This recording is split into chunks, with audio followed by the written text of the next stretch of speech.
America's top diplomat met President Xi Jinping during a visit that Beijing hopes will reverse what it described as the downward spiral in ties. Antony Blinken is the first U.S. Secretary of State to meet the Chinese leader in 5 years. I hope that through this visit, you'll make more positive contributions to stabilizing U.S.-China relations. China described the relations between Washington and Beijing as reaching an all-time low. In a media conference, Blinken said positive problem-solving steps were taken, though progress would take time. My hope and expectation is we will have better communications, better engagement going forward. That's certainly not going to solve every problem between us, far from it. But it is critical to doing what we both agree is necessary, and that is responsibly managing the relationship.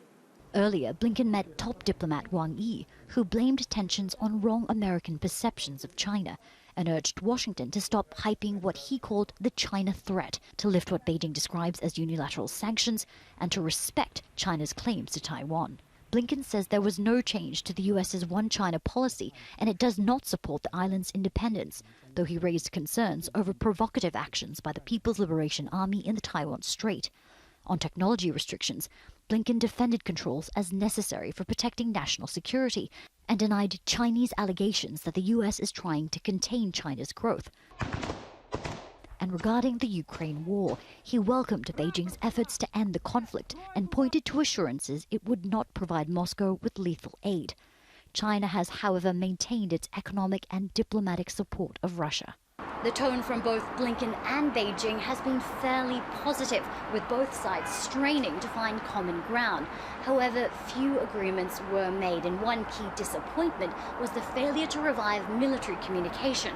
Lines cut when former U.S. House Speaker Nancy Pelosi visited Taiwan in August. But there were some wins. Plans for a working group to stem the tide of the highly addictive drug, fentanyl, as well as an increase in commercial flights and people-to-people exchanges. Some analysts say it's a starting point. The simple fact that two significant influential figures from both governments get together and have a marathon discussion of many, many hours is an achievement in and of itself. Dialogue, discussion, meetings, that's the important thing. Foreign Minister Qin Gang has agreed to a future visit to the U.S., and discussions are underway for Presidents Xi and Joe Biden to meet later this year. Katrina, Al Jazeera, Beijing.